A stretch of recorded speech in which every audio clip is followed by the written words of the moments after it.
तर मंडळी सँडविच किचनमध्ये पुन्हा एकदा तुमचं मनापासून स्वागत. आज आपण बनवणार आहे खूप सारं प्रोटीन, व्हिटॅमिन, फायबर असलेली अशी एक पालेभाजी ती म्हणजे पालक. आता ह्या पालकची मी भाजी न बनवता आपण ह्याला डाळमध्ये ॲड करणार आहोत.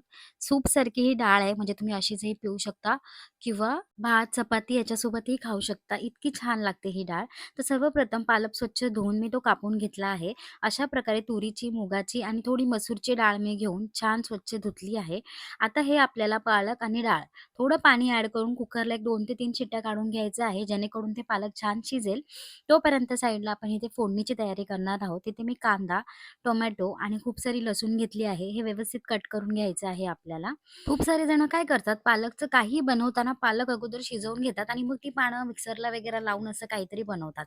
पण त्यामध्ये कुठेतरी त्या पालकचे थोडेसे प्रोटीन मरतात असं मला वाटतं. म्हणून मी डायरेक्ट कापून ती अशी शिजवून घेतली. कारण सर्व ते प्रोटीन असतात पालकचे, जे आपल्याला इम्पोर्टंट असतात. ते ह्याच्यामध्ये तसेच राहतात पाण्यामध्ये. तर इथे तेलामध्ये मी थोडासा कांदा, टोमॅटो व्यवस्थित फ्राय करून घ्यायचा आहे आपल्याला. त्यानंतर थोडीशी अद्रक लसूणची पेस्ट ॲड केली आहे आणि आपले सुके स्पाइसेस जसं लाल तिखट, हळद आणि गरम मसाला ॲड करून घ्यायचा आहे. हे सगळं मिश्रण व्यवस्थित एकत्रित झालं, की आपण जी शिजवून स्मॅश करून घेतलेली पालक दाल होती, ती आपण ह्याच्यामध्ये ॲड करणार आहोत. छान व्यवस्थित एकत्रित करून घ्यायचं आहे. लो फ्लेमवरती एक उकळी येऊ द्यायची आहे आपल्याला याला.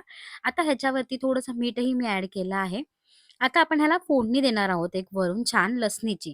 एक तेल गरम करून घेतलं आहे मी. त्यात खूप सारी लसूण, त्याच्यामध्ये आपण जी आपली काश्मीरी मिरची असते ती ॲड करणार आहोत. थोडासा कढीपत्ता ॲड करणार आहोत आणि लाल तिखट मी इथे ॲड केलं आहे. आता ही फोडणी आपल्याला जी डाळ उकळत होती त्याच्यावरती टाकायची आहे आणि 1-2 मिनिटं आपण एक्स्ट्रा शिजवून घेणार आहोत. इतकी अप्रतिम लागते ही डाळ. तुम्ही नक्की एकदा ट्राय करा. घरच्यांनाही खूप आवडेल आणि खूप सारे प्रोटीननी भरलेली अशी ही डाळ आहे. थंडीत तर सगळ्यांनी मी म्हणते सूप म्हणून हे नक्की प्यावी. नक्की ट्राय करा आणि मला कमेंट करून सांगा कशी झाली आहे. Thank so much. भेटूया नेक्स्ट व्हिडिओमध्ये.